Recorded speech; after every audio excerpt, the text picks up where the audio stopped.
Buenas tardes, soy Lilian Ferrer, soy la vicerrectora de Asuntos Internacionales y actualmente me encuentro coordinando la iniciativa COVID-UC al interior de la universidad.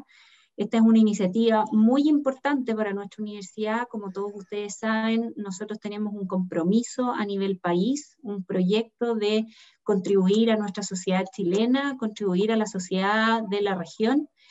Y la verdad es que para poder realizar eso es importante retornar de manera gradual, de manera segura, pero obviamente necesitamos reencontrarnos en espacios en el campus. Nosotros no somos una universidad online, somos una universidad presencial y de alguna manera necesitamos ir dando respuesta a ese compromiso que tenemos hace tantos años ya como universidad. Ha sido muy importante ir viendo cómo nuestra universidad ha ido jugando un rol fundamental dentro de del avance en esta pandemia, y en esa misma línea hemos sido pioneros en ir generando un retorno que sea gradual, que sea flexible, que sea muy acompañado, muy construido desde lo que son las necesidades propias de nuestra comunidad dentro de la Universidad Católica. Entonces, dentro de esta iniciativa se generó un comité COVID-UC, que somos 33 personas en este minuto, de distintas áreas. Tenemos participación de estudiantes, tenemos participación de profesores, tenemos participación de investigadores, de administrativos, de profesionales, representantes de los sindicatos. La verdad es que tenemos distintas personas que nos ayudaron a pensar en tres líneas. Por una parte está todo lo que es la implementación, que es el subcomité de implementación dirigido por el profesor Jaime Labarca, quien nos va a dar la primera capacitación el día de hoy, en conjunto con Camila Carvajal, que es la enfermera. Ambos son las personas que tienen más experiencia en este momento en nuestro país en programas y protocolos de retorno en distintas áreas, tanto en el ámbito deportivo, como de bancos, como de mineras, en realidad distintos rubros, y como ustedes van a poder ir viendo en cada una de las capacitaciones, la naturaleza de las actividades que se realizan en los distintos espacios es lo que va exigiendo ciertas adecuaciones para los programas de retorno. En ese sentido, dentro de este subcomité, en coordinación también con un subcomité de comunicación y un subcomité que va más ligado a lo que es investigación y creación, se fue viendo la necesidad de tener un grupo de personas que apoyaran la bajada de los protocolos de retorno desde un ámbito general a un ámbito más específico, y que necesitamos ir resguardando que estos protocolos se cumplan al interior de nuestros campus, tanto al interior de las unidades académicas como en los espacios públicos dentro de los campus. Como ustedes ya saben, comenzamos un retorno hace 3 semanas, este es el inicio de la tercera semana, y prontamente, si la epidemia, no, está bien, las características epidemiológicas lo permiten,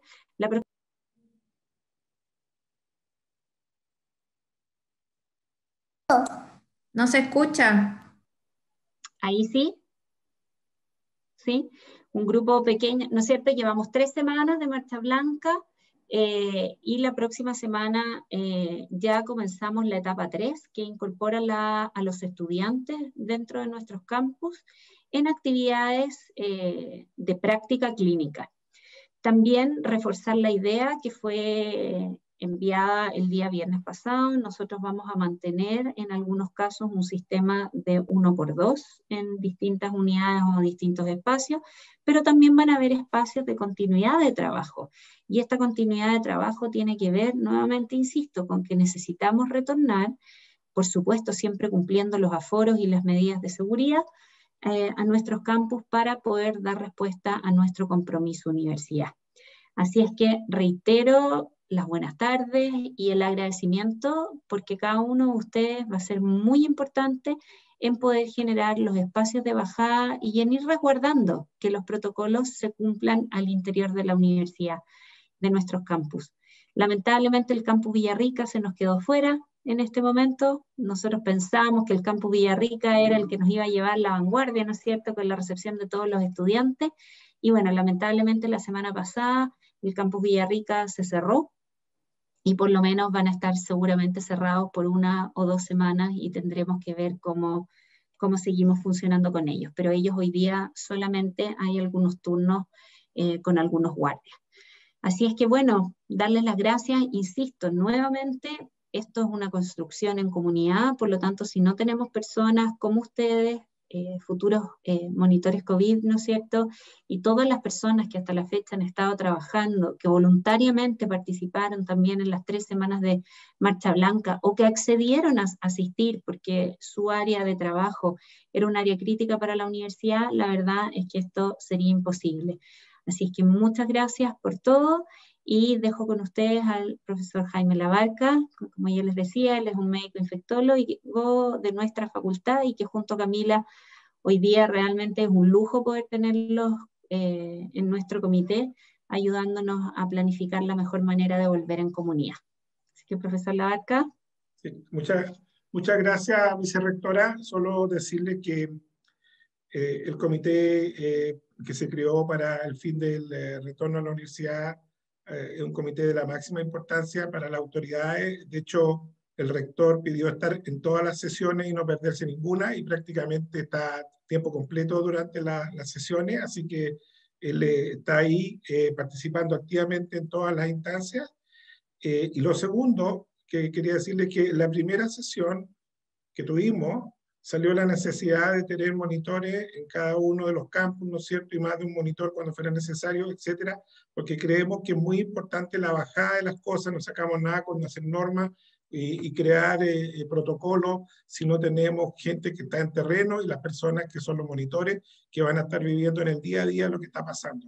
Van a ser las personas que van a cuidar que los protocolos se cumplan, van a ser las personas que nos van a ayudar cuando ocurran casos, van a ser las personas que van a estar ahí en la vanguardia, ¿no es cierto?, las cosas que estén pasando, y por supuesto que cada uno de ustedes va a ser un brazo derecho para la vicerrectora, ¿no es cierto?, que está liderando este proceso, y para todo el comité también. Así que ustedes son muy importantes para nosotros y creemos que es súper importante además que tengan un conocimiento un poco más avanzado respecto a este tema de coronavirus, que en esta primera sesión vamos a hablar un poco de cosas generales de la enfermedad, pero luego vamos a ir avanzando hacia conceptos de prevención y conceptos de trazabilidad, que son muy importantes porque puede que cada uno de ustedes se encuentre con casos dentro de su campo y tengan que tomar algunas decisiones que van a estar ahí en la primera línea de toma de decisiones, digamos, muchas veces.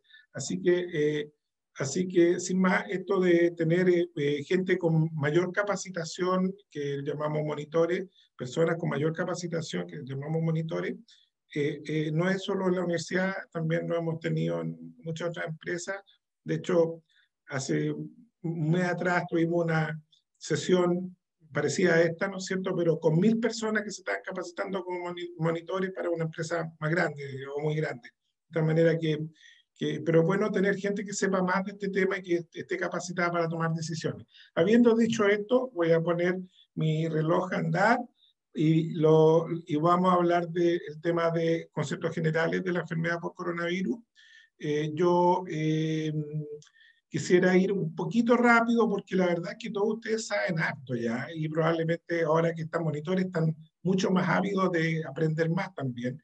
Entonces, muchas de las cosas que yo he dicho ya las saben, no son tan nuevas, pero probablemente están más ordenadas y puede que les aclare muchos conceptos e ideas, pero creo que lo más rico va a ser la discusión, la media hora de discusión que tengamos una vez que terminemos, ¿no es cierto?, la presentación.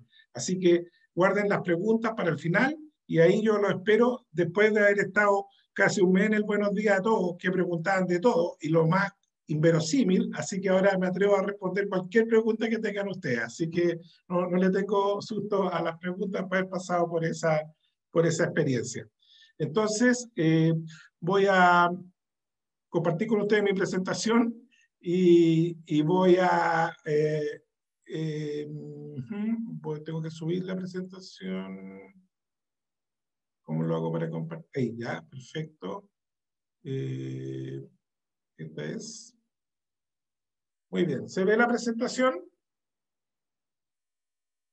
Perfecto. Entonces, vamos a hablar de coronavirus, un poco de conceptos generales de epidemiología y de la enfermedad.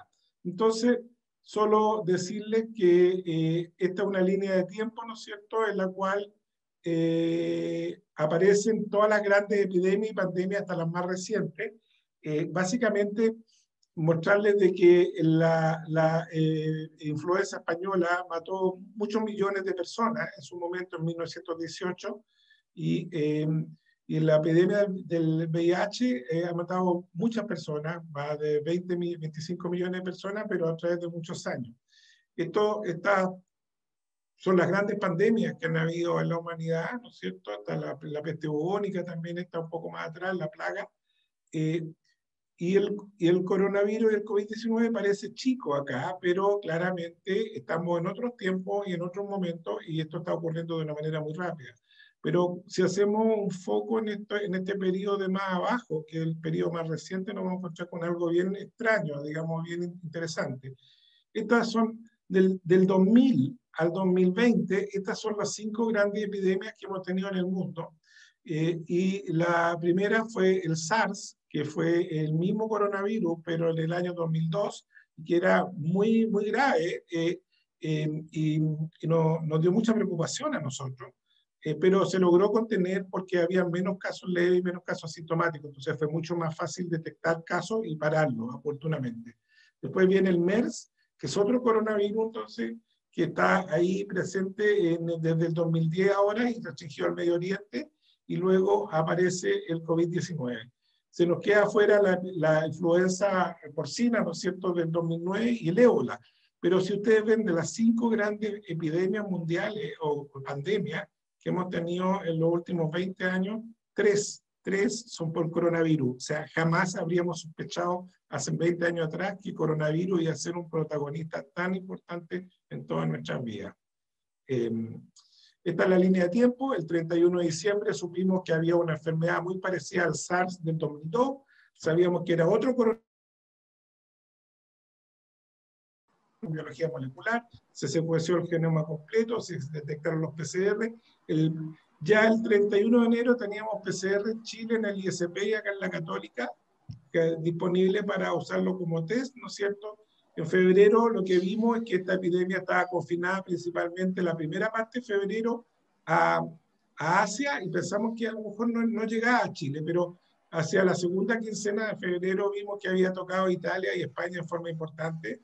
Y todo ocurrió muy vertiginosamente, y ahí sabíamos que esto era cosa de tiempo, iba a llegar a Chile y a todos los países del mundo, estando ya instalado en Europa como se instaló, y no se demoró nada. El 3 de marzo ya tuvimos el primer caso en Chile, ¿no es cierto? Y de ahí la historia ustedes la han vivido en primera persona, ha sido parte de sus vidas en estos últimos 8 meses, así que no les voy a contar más detalles de la epidemiología en Chile.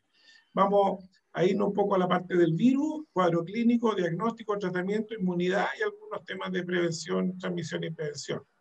Entonces, básicamente el coronavirus es un virus que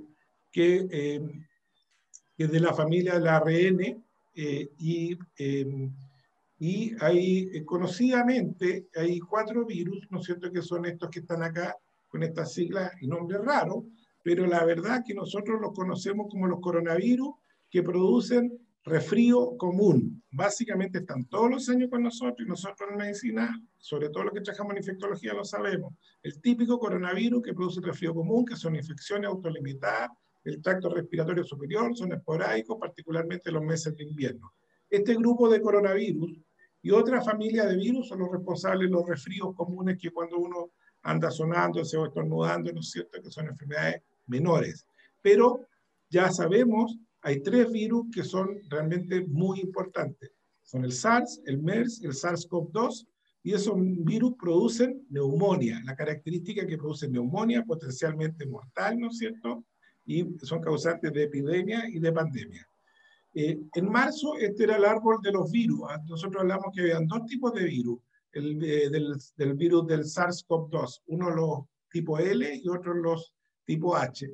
Y no se conocían muchas variantes genéticas, pero hoy en día, esto con la biología molecular se ha revolucionado de tal manera que el L es esta línea o esta franja blanca, y luego en el mundo se han diseminado otros clones de virus en forma mucho más importante, pero que están dando cuenta de variantes genéticas menores. El G es el más importante, el GH y el GR son los virus más importantes, y que están distribuidos en distintas partes de Latinoamérica. De hecho, en Chile es el GR, el virus más importante que tenemos nosotros en forma predominante. Y en cambio en Estados Unidos es el G sin sigla, ¿no es cierto? Entre nosotros, el virus nuestro se parece más a los virus de ACE. En relación al cuadro clínico, quiero decirles que este gráfico es nuestro, no está de ningún libro, lo tuvimos que construir para poder explicar bien los periodos de la enfermedad. Desde que una persona se contagia hasta que tiene síntomas pueden pasar 14 días, muchas veces menos, eso lo vamos a ver después, pero pueden pasar un máximo 14. Nadie, después de que toma contacto con la persona que lo contagió, nadie se enferma después del día 14. Eso no existe, la gente se enferma antes hasta el día 14. Y el día 14, entonces, el primer día los síntomas le llamamos el día +1, ¿de acuerdo? Y los síntomas pueden durar, como ustedes saben, una semana, pero pueden durar mucho más en los casos más severos. El tema es que la persona, desde 2 días antes de tener síntomas, ya tienen cultivo viral positivo en las secreciones faríngeas y nasales, y la carga viral sube rápidamente. Ahora, esta carga viral baja en el día 7 en forma brusca, y el cultivo viral se hace negativo en el día 8 en forma brusca también. De tal manera de que el periodo de contagiosidad, este es el primer concepto que ustedes tienen que tener súper claro, es que uno se contagia desde 2 días antes de empezar los síntomas y contagia hasta 8 días después. ¿De acuerdo? Ese es para el común de las enfermedades leves a moderadas. Obviamente las enfermedades graves pueden tener un periodo un poquito más prolongado. Luego viene una declinación muy importante, ¿no es cierto?, de la contagiosidad. De tal manera que al día 8, 9 o 10 ya las personas no son contagiosas, pero en Chile se determinó que hasta el día 14 íbamos a mantener las medidas de aislamiento. Entonces, para estar bien seguro de que las personas no contagian. Lo que sabemos con certeza es que el periodo de contagiosidad termina en el día 8 y hoy se ha modificado la norma de aislamiento de 14 días a 11. Se acortó porque vieron que estos 3 últimos días no eran tan necesarios y en realidad retardaban a las personas en su reincorporación. De tal manera que las personas y se prolongaban los periodos de aislamiento innecesariamente. De tal manera que las personas con síntomas leves pueden tener un aislamiento hasta el día 11 hoy en Chile. Después de eso ya no contagian más, ¿no es cierto? Ahora, una cosa interesante es que el periodo de incubación, entonces, es desde el periodo que empiezan los síntomas hasta 14 días para atrás, porque es el periodo máximo, ¿no es cierto? Ya lo dijimos, el cual uno, desde que toma contacto con la persona que lo contagia hasta que puede presentar síntomas. Entonces, muy importante que ustedes sepan en qué periodo las personas están contagiosas y de qué periodo dejan de ser contagiosas. Ese es un concepto muy importante. Ahora, el otro concepto importante es que desde que uno toma contacto con la persona que lo contagia, hasta que tiene síntomas puede pasar un máximo 14 días. Pero puede ocurrir los síntomas al día 4 o 5, o puede ocurrir en un periodo intermedio, en el día 10. En cualquier momento de este periodo de incubación, la persona puede empezar con síntomas. El problema de las personas que se contagian, ¿no es cierto?, es que empiezan a ser ellas mismas contagiosas desde 2 días antes de presentar los síntomas. Este es cuadrado en rojo, ¿de acuerdo? De tal manera que este cuadrado en rojo es lo que justifica la cuarentena. ¿Y por qué la cuarentena? Porque cuando uno manda cuarentena a alguien en contacto estrecho de una persona y lo manda por cuarentena, tiene que estar aislado del resto de su familia, ¿no es cierto?, por un periodo de 14 días, lo cual no es tan fácil de cumplir, pero es lo que hay que hacer, porque la persona puede empezar a contagiar tan rápido como el día 3 o 4, al día 8 o 9 o al día 12 o 14, ¿entienden? Entonces, estos cuadrados en rojo son los que justifican que las personas se vayan en cuarentena, porque, ¿no es cierto?, pueden contagiar desde 2 días antes de tener los síntomas y dejar contagiar a toda la familia si no se cuidan durante ese periodo.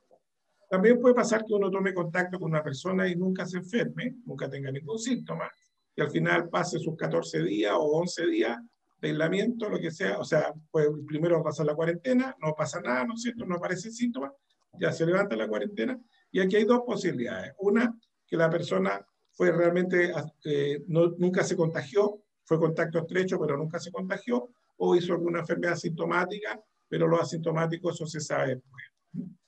Entonces, como le acabo de enunciar, el cuadro clínico tiene una variante de muchas personas, variante de personas asintomáticas, que es muy variable, que puede ser del 20 al 40% del total de los casos. ¿Qué sabemos o qué hemos descubierto en el camino? Que las personas, cuando hay epidemias muy fuertes en una ciudad, por ejemplo en Santiago en junio, o ahora en Punta Arenas, hay muchos asintomáticos circulando. Entonces uno tiene que ir a buscar esos asintomáticos para aislarlos, porque si no se empieza a mantener un contagio masivo, porque empiezan a circular muchas personas asintomáticas también, que de alguna manera pueden contagiar al resto. Y de los sintomáticos, que tienen síntomas, sabemos que la mayoría tiene enfermedad leve a moderada, pero un 15% tiene enfermedad severa, incluso prolongada, con fiebre que puede durar 14 días, y a un 5% tiene enfermedad crítica. Entonces, algunos que tienen enfermedad severa, y prácticamente todos los que tienen enfermedad crítica, son hospitalizados. De los síntomas que son muy importantes, tienen que reconocer algunos síntomas, 4 grupos de síntomas. Uno de los síntomas generales, esos son muy importantes y son muy comunes. La fiebre es un síntoma muy importante porque es un síntoma potente de que la persona está enferma.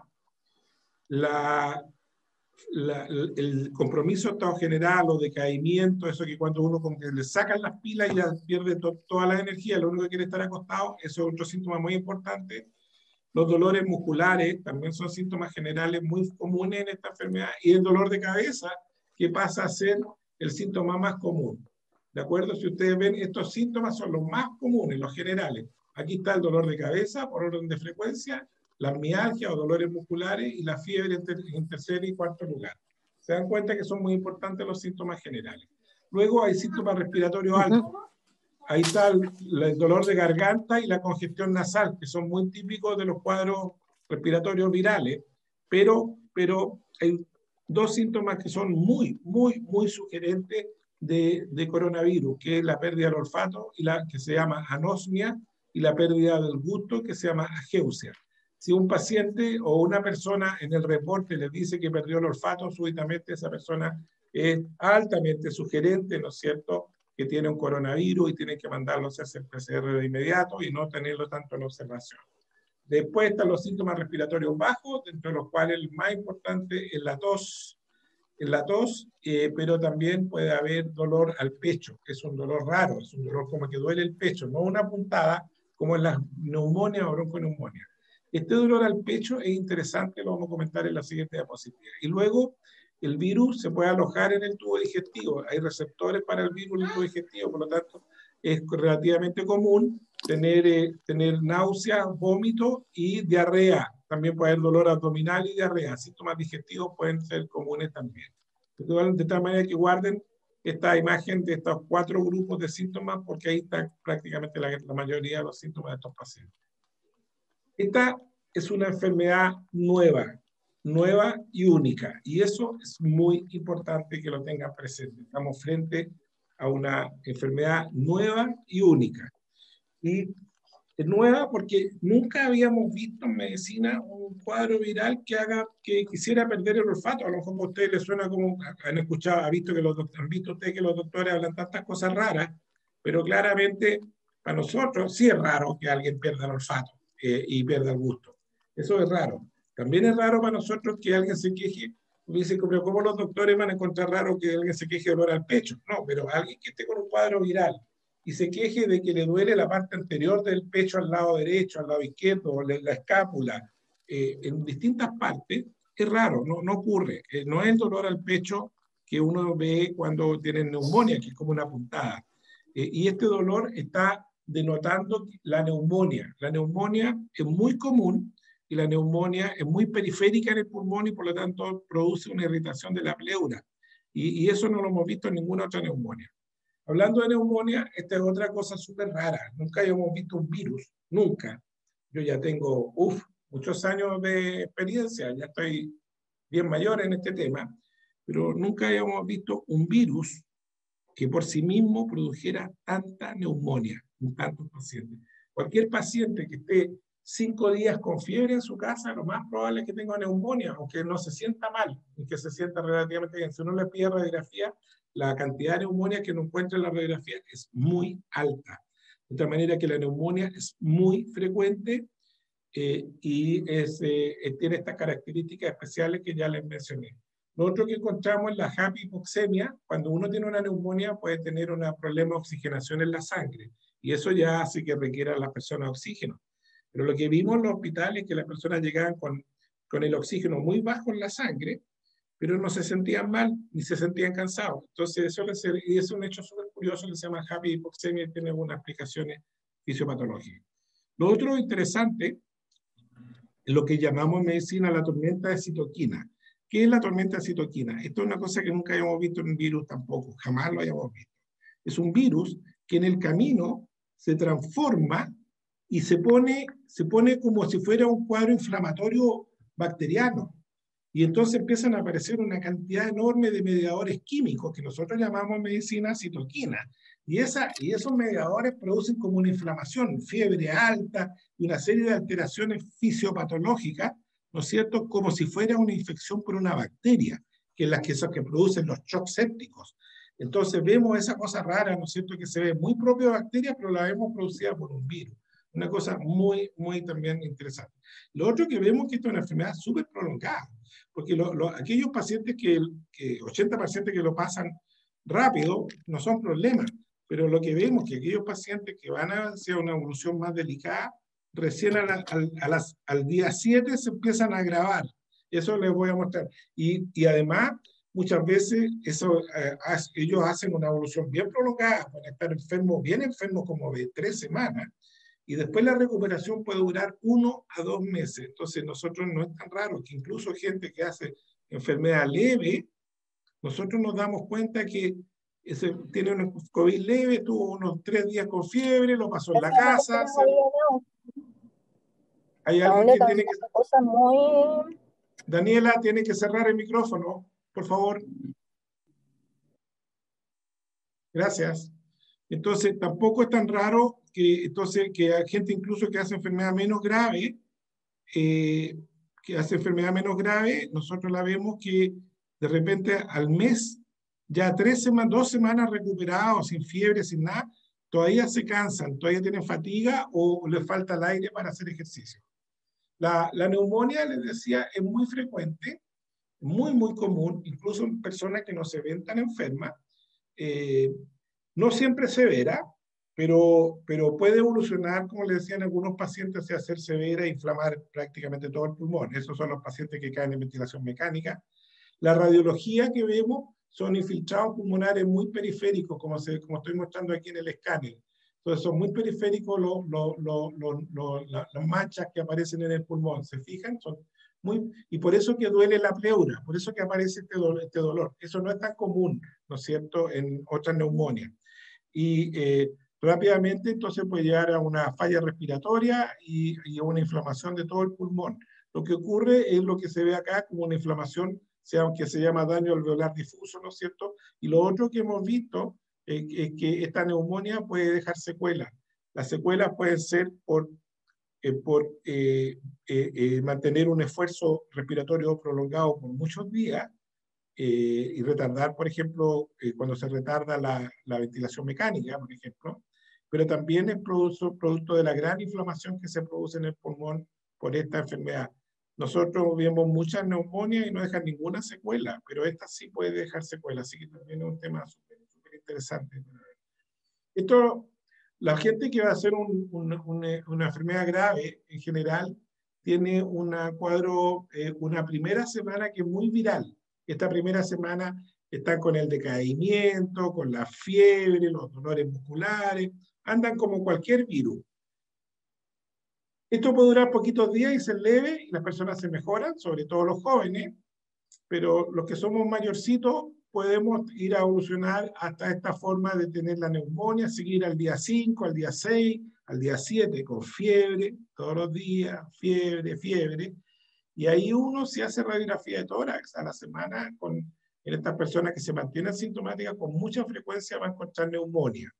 Algunas de estas neumonias se quedan estacionarias y empiezan a mejorar con el paso de los días, pero otros empiezan a hacer este cuadro inflamatorio severo con toda esta citoquina, que es lo que hace que el paciente en general se agrave. Eso ocurre habitualmente dentro del hospital, y eso es lo que hace que algunos pacientes que no llegan tan graves, que llegan con un cuadro con fiebre y con una neumonía, puedan ir en el camino, sin que podamos hacer mucho, ir evolucionando a este cuadro inflamatorio que es muy grave.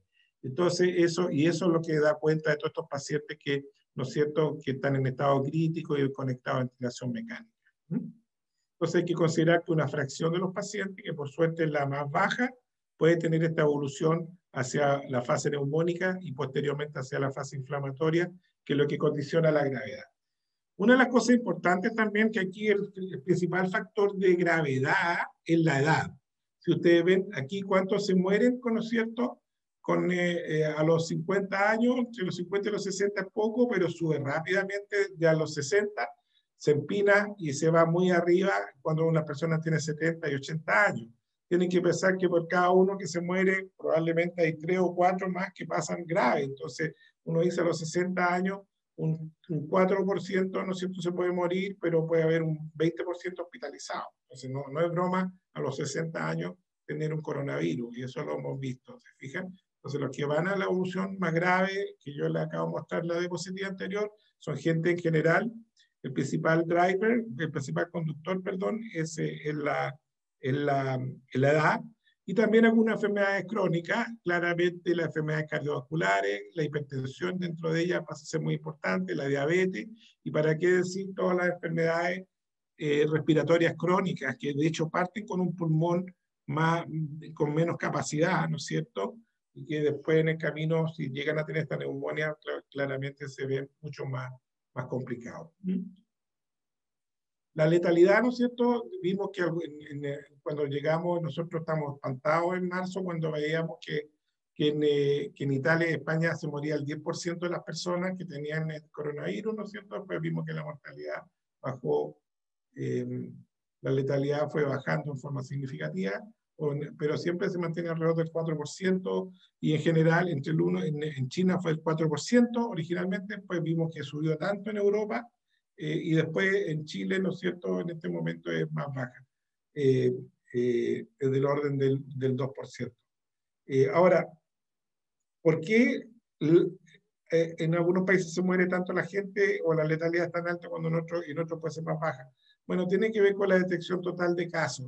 O sea, los países como Chile, que detectamos muchos casos en la comunidad, porque se hace mucho test, claramente al tener un denominador tan grande, el numerador, el porcentaje se achica, por supuesto. Entonces, claro, pero en Europa, por ejemplo, en Italia y España no le hacían PCR a la gente, solo le hacían PCR a los que se hospitalizaban, o sea, casi a los puros casos graves, ¿no? No es como en Chile, que acá en Chile uno estornuda y le hacen un PCR. Allá en Europa no, allá en Europa en general lo hacen. Y eso es por políticas más bien restrictivas. Yo creo que lo que hacemos nosotros en Chile, esa disponibilidad, ha sido una tremenda fortaleza que hemos tenido para tener datos bastante más precisos que lo que probablemente reportó Europa al principio. La demografía del país, hay países que son más añosos que otros, ¿no es cierto? China, por ejemplo, cuando se comparan los datos de China con los datos de Europa, tenía una población mucho mayor que la de China, la población de China era más joven. Y lo otro que tiene que ver con el colapso sanitario. Claramente, cuando no hay tantos casos y llegan todos precozmente al hospital, llegan todos precozmente al respirador y se pueden manejar de forma adecuada, entonces claramente los números son mucho mejores. De hecho, un buen dato para saber si estamos en colapso o no, por ejemplo, es cuál es la mortalidad en ventilación mecánica, porque ventilación mecánica en España o Italia al comienzo fue del orden de la mortalidad era como el 50%, pero en Chile, mientras no hubo tantos casos, subió como al 15%, entonces el 85% de las personas se mejoraba, o aún teniendo esta forma tan grave de ventilación mecánica. Pero era porque podían llegar más precozmente. Después subió un poco más cuando ya hubo más casos, pero nunca llegó a ser del orden de lo que fue en Europa. En relación al diagnóstico, decirle que el examen diagnóstico per se, el PCR en hisopado nasofaringeo, se ha estado estudiando cualquier cantidad del PCR en salida, pero todavía no tenemos datos precisos que lo hayan validado. O sea, tenemos datos que lo han validado, pero claramente no tienen la sensibilidad del hisopado nasofaríngeo. Por lo tanto, todavía no hemos cambiado del hisopado nasofaríngeo hacia otras técnicas como el PCR salida. Esta es la técnica válida. Ahora, con fines de screening en determinadas poblaciones, para evaluar poblaciones, se han intentado modificaciones del PCR como el pool PCR, que es como tomarle una muestra a mucha gente y después procesarla en un solo PCR y si sale positivo se estudia a uno por uno al grupo, se hacen en grupos de 8 o 10 personas. Hay un PCR también que se llama RT-LAMP que permite una lectura del material genético más rápido. Están los test de antígenos que nosotros hemos usado muchísimo, por ejemplo en la minería hemos usado muchísimo porque a uno le reportan, por ejemplo, cuando entran las personas a faena se hacen este test de antígenos y se sabe rápidamente si tienen coronavirus o no en menos de 30 minutos. Y bueno, y también hay técnicas mucho más novedosas como el test de aire expirado. Todo esto con el fin de hacer screening masivo en poblaciones particulares. Y el otro examen que sí nosotros pedimos en la rutina son la serología para estudiar los anticuerpos, particularmente la IgG. La IgG es el anticuerpo que a uno le dice si la persona tuvo o no tuvo coronavirus. Si sale positivo, entonces uno puede decir, tú tuviste coronavirus, ¿no es cierto?, con cierta certeza. Por ejemplo, en el caso de los asintomáticos, sirve mucho. Estuvo muy en boga los test rápidos, pinchándose el dedo, ¿no es cierto?, con una gotita, pero vimos que esos test no son tan buenos y en general los que son mejores son los convencionales con una muestra de sangre, ¿no es cierto?, hecho en el laboratorio para tener buenos datos y más precisos de si uno tuvo o no tuvo la enfermedad. Estos test rápidos, basados en serología, no son buenos como screening. Si bien se propiciaron mucho en un periodo por el mismo comportamiento de los anticuerpos que se demoran en aparecer, no son buenos como screening. El PCR es bueno para detectar a los pacientes enfermos porque se hace positivo desde antes que empiecen los síntomas, pero el problema que tiene el PCR es que después sigue positivo para siempre, digo yo. No sigue positivo para siempre, pero pues las personas dejan de ser contagiosas y siguen teniendo PCR positivo, y siguen teniendo PCR positivo, y siguen teniendo PCR positivo. Para ponerle un ejemplo de esto, entonces por eso que no es bueno para el alta, el PCR. Nosotros no usamos examen de PCR para el alta, solo el criterio clínico temporal. El ejemplo más clásico es Mauricio Isla. Mauricio Isla, nuestro jugador de fútbol seleccionado nacional, ¿no es cierto? Él tuvo coronavirus, tuvo PCR positivo y después se mejoró y dejó de ser contagioso. Y se siguió, pero por protocolo le hacían PCR, salían positivos. Sin embargo, después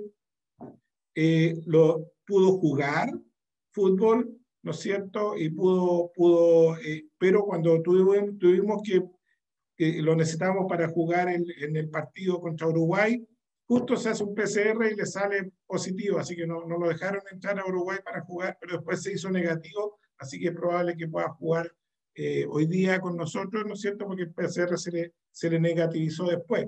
Pero el hecho de que persistió positivo, él jugó 3 partidos de fútbol en Brasil, sin ser contagioso y nada, pero teniendo este problema del PCR positivo no pudo jugar porque era requisito para entrar a Uruguay. El antígeno tiene un comportamiento parecido, no sabemos bien cuánto tiempo puede seguir positivo, pero probablemente mucho menos que el PCR. Los exámenes serológicos son súper tardíos, la IgG que les marqué acá es que a uno le permite detectar los anticuerpos.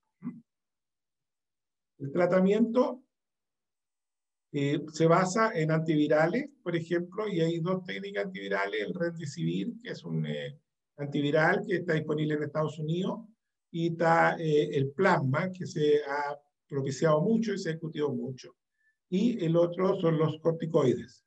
La verdad es que al final del día, y todos estos que están aquí, cada una de estas cajitas son distintos antivirales que actúan en una parte del ciclo viral, otro antiviral en otra parte. Los inmunomoduladores, los antiinflamatorios están en esta caja grande que está acá arriba. Bueno, entonces, en suma, muchos medicamentos, mucha noticia, mucha esperanza para la gente con informes preliminares, pero al final del día, esto es lo que nos queda. Este es un cuadro que es una revisión sistemática hecha online, ¿no es cierto?, y que al final del día nos dice que este círculo plomo, ¿no es cierto?, cuando uno lo compara, que el placebo lo compara con corticoides, tiene una buena respuesta. Este outcome favorable solo con corticoides y con el remdesivir, pero la línea con remdesivir es más débil, por lo tanto la evidencia es un efecto moderado. El mejor efecto se tiene con los corticoides, el remdesivir también hay efecto positivo, pero moderado. Pero hidroxicloroquina con acitromicina, otro antiviral, un antiviral, lopinavir, que se usa para tratar VIH, que se pensó al principio que servía, la hidroxicloroquina sola, y otro antiviral, ninguna de todas estas intervenciones ha demostrado ser efectiva, nada.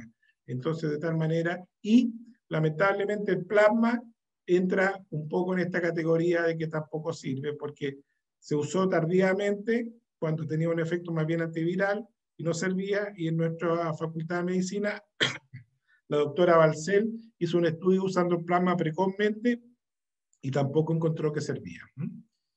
Respecto a la inmunidad, 2 palabras, una sola diapositiva. La capacidad de producir anticuerpos que nos defienden de un nuevo episodio de coronavirus se mide por la cantidad de IgG. En gran medida, no es lo único, pero es una manera que tenemos de medirlo. Pero vemos que la producción de IgG, de esta inmunoglobulina, de anticuerpos, es distinta si uno es asintomático de si uno es sintomático. Yo tuve un grupo de personas asintomáticas que estuve siguiendo un tiempo y a todos les pedí anticuerpos después y me empezaron a llamar que ninguno tenía anticuerpos. Cuando revisamos estos datos y apareció esta publicación, efectivamente el 40% de las personas que tienen PCR asintomático y que son asintomáticos todo el periodo, no producen anticuerpos. Así que lamentablemente se tienen que estar aislados los 14 días o los 11 días, lo que corresponda, ¿no es cierto? Pero al final del día, cuando uno les mide anticuerpos, no los produce. Un porcentaje importante sí, así que estas personas son afortunadas porque al menos producen anticuerpos. En cambio, la gente que tiene síntomas, los sintomáticos, tampoco pueden producir anticuerpos. Hay hasta un 13, 14% que no producen anticuerpos, a pesar de haber tenido síntomas. De hecho, tuvimos doctoras conocidas que tuvieron como una semana enfermos, sintiéndose pésimos, y cuando se fueron a hacer los exámenes de anticuerpos estaban negativos. Y también supimos, por el estudio de plasma que se hizo acá, y bueno, y otros datos también, de que las personas jóvenes tienen tendencia a tener anticuerpos más bajos porque hacen enfermedad más leve y tienen anticuerpos más bajos. En cambio, las personas mayores que hacen enfermedad más severa o más prolongada tienen tendencia a tener mejores títulos de anticuerpos. ¿De acuerdo? También sabemos que los anticuerpos bajan a los 3 meses, pero si ya se produjo anticuerpo una vez, lo más probable es que quede memoria inmunológica y también estén protegidos después de los 3 meses. Todo esto entendiendo que hay una memoria inmunológica y que no solo el título de anticuerpo es importante, es un factor importante, pero no el único que nos puede proteger frente a futuras reexposiciones. Así todo, ustedes ven que habiendo una cantidad importante de gente que no produce anticuerpos, las reinfecciones han sido muy, muy anecdóticas, son muy infrecuentes. Por lo tanto, en general, no solo los anticuerpos o la producción de anticuerpos, sino otros mecanismos de inmunidad también pueden proteger a las personas. ¿De acuerdo? Pero esta es la manera que tenemos para medirlo, midiendo los títulos de IgG en la sangre. Y para terminar, hablar un poquito de prevención, solo decirles que son muy importantes, esto vamos a verlo con mucho más detalle en las próximas charlas, que las medidas generales son importantes y siguen siendo muy importantes y van a seguir siendo muy importantes hasta que no tengamos una solución definitiva a este problema. Las medidas generales, ¿no es cierto?, más importantes son a nivel individual. Y eso tiene que ver, ¿no es cierto?, con 3 conceptos, ¿no es cierto?, que son la higiene de manos, primero la distancia física, mayor a 1 metro, si más, mejor, ¿no es cierto?, la higiene de manos, ¿no es cierto?, y la mascarilla. Son las 3 cosas que son muy importantes de recordar todo el tiempo. A nivel poblacional, quédese en su casa, salga poco, ¿no es cierto?, trate de evitar situaciones de riesgo, evite juntarse con mucha gente, sobre todo cuando uno está en situaciones que no son necesarias, ¿no es cierto? Juntas sociales, por ejemplo, es un tema súper importante, ¿no es cierto? Así que a nivel poblacional es muy importante mantener esas medidas. Si no es necesario salir, mejor no salga, quédese en su casa. Eso tienen que mantenerlo. Y la cuarentena voluntaria para todas las personas de riesgo, tienen que cuidarse, ¿no es cierto?, de una manera muy, muy importante. El adulto mayor pasó a ser un foco de tanto cuidado que hasta el final pasaron a sentirse perjudicados por todas las restricciones que se les pusieron. Luego, a la medida general hay que sumar la estrategia poblacional, que estamos hablando del TTA, que es el testeo, la primera testeo, muchos exámenes, ¿no es cierto? Buscar los asintomáticos de forma importante y testear a todos los sintomáticos rápidamente es muy importante. La trazabilidad, que es hacer el seguimiento de todos los contactos estrechos para cortar la cadena epidemiológica, ¿no es cierto? Porque uno los busca y finalmente ¿para qué? ¿O para qué establece los contactos estrechos? Para aplicar un aislamiento que sea efectivo. De tal manera que son muy importantes. Cuando las medidas generales no resultan y esta estrategia no logra contener el problema, ahí vienen las cuarentenas poblacionales. Las cuarentenas poblacionales no tienen que ser a priori, tienen que ser posteriores y tienen que llegar cuando la situación ya no se puede controlar con esta base de pirámide que hemos construido. Y finalmente, cuando ya existen los casos, está claramente el aislamiento de los pacientes. Entonces, cuando alguien tiene PCR positivo, hablamos de aislamiento. Cuando alguien es contacto estrecho, hablamos, ¿no es cierto?, de cuarentena, ¿no es cierto?, que puede ser a nivel individual, porque uno es contacto estrecho, o a nivel poblacional, cuando estamos con toda la población con restricciones de movilidad. En relación a la transmisión, un énfasis súper importante para ustedes, para los monitores COVID, es que la transmisión es persona a persona. Hay un énfasis exacerbado en las cosas. Eso es importante porque los virus pueden estar en la superficie. Eso no quiero decir que no, pero más peligroso que la superficie son las personas. Entonces, todo lo que son aseos exagerados, hasta los zapatos, que no tienen ningún rol, ¿no es cierto? Esas cosas hay que ponerla en la justa medida de su importancia, ¿ya? Porque vemos que a veces, por darle importancia a las cosas, se pierde la importancia más importante, que es este virus que se transmite de una persona a otra. El virus se ha encontrado en lágrimas, secreciones, saliva conjuntivales, saliva, secreción nasal, faringe, esputo, lavado bronquiolar, que es una técnica para sacar material del pulmón, ¿no es cierto?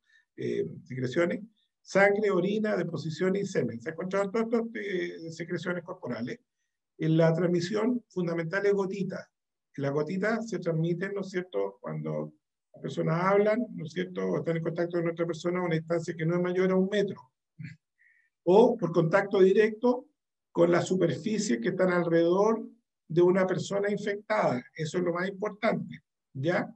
Ahora, también se ha visto que cuando la gente estornuda, tose, canta, grita, el virus sale en dos formas. Salen gotas gruesas y salen aerosoles. Y esos aerosoles, ¿no es cierto?, se discute si son realmente, que pueden llegar a una distancia mayor, si son contagiosos o no. Y eso ha motivado toda una discusión, ¿no es cierto?, respecto a cuál es la importancia de estos aerosoles. Para terminar, solo quiero mostrarle un par de gráficos más, que es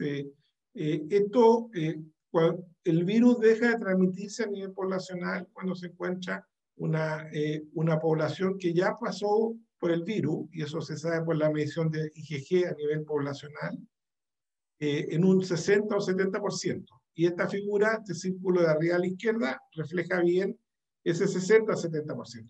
Todas las ciudades que han tenido grandes epidemias, Barcelona, Estocolmo no, pero Boston, Wuhan, Wuhan, la gran ciudad inicial, Madrid, Londres, Nueva York, han tenido básicamente, después de la grande epidemia, han tenido un 10%.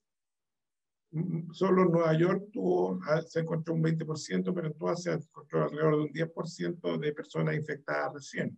Eso quiere decir que en Chile probablemente después de todo lo que hemos pasado y de todo lo que hemos sufrido, ¿no es cierto?, recién debemos llegar alrededor de un 10% de población, ¿no es cierto?, que ya pasó por la enfermedad y que tiene anticuerpos. Y por lo tanto, el camino para llegar a un 60% súper largo y muy costoso y doloroso para todos. Por lo tanto, la inmunidad que se conoce con el nombre inmunidad de rebaño, probablemente es ojalá no sea la opción para nosotros y podamos tener, ¿no es cierto?, una solución mucho más rápida. La solución mucho más rápida viene de la mano de la vacuna. Esto es un dato reciente, ¿no es cierto?, hace un par de semanas. Esto es el listado de todos los estudios. Todos ya pasaron con éxito los estudios fase 1 o fase 2, ¿no es cierto? Fase 1, fase 2.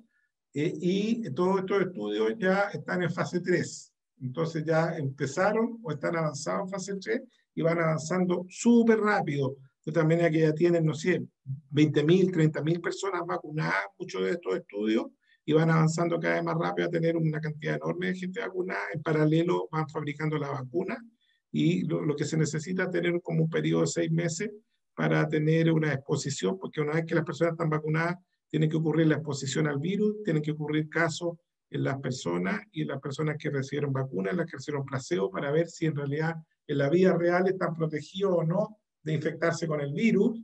Y estos resultados probablemente van a estar en diciembre, enero. Yo espero que el segundo y tercer trimestre del próximo año tengamos resultados y podamos contar con una vacuna. Quiero contarles, nosotros somos Universidad Católica, ¿no es cierto? Y como ustedes saben, la Universidad Católica está trabajando con una vacuna china, pero si ustedes miran en este listado, la vacuna china de Sinovac es la que está en primer lugar, ¿no es cierto?, puesta. Básicamente no porque sea la que vaya adelante, sino porque es una de las que tiene estudios más sólidos. La otra que tiene muy buenos estudios es AstraZeneca, ¿no es cierto?, la que ustedes saben que ha sido famosa. La otra es la de Janssen, Johnson & Johnson, que está estudiando en la Universidad de Chile, pero tengo entendido que está parada ahora por efectos adversos que se están estudiando. La Universidad de Concepción va a estudiar con la de CanSino, que es una americana, y está Pfizer también. El gobierno, vamos a tener, probablemente estamos asegurando dosis de vacuna a nivel del país, de Sinovac, probablemente va a haber de Oxford, eso es por un convenio gubernamental, y de Pfizer, y se está estudiando también, y probablemente va a haber, si que la de Janssen, Johnson & Johnson avanza, también a lo mejor podemos disponer de ella. ¿Cuál es el escenario que nos espera? Y esto es pura hipótesis, con mucho no sé si está teñido por los deseos personales míos, pero bueno, vamos a estar con cuarentena dependiendo del marcador epidemiológico y situación sanitaria. Ojo, que muchos países en Europa están volviendo atrás y implementando no cuarentenas como la que tuvimos en Chile, pero todas las restricciones de vuelta.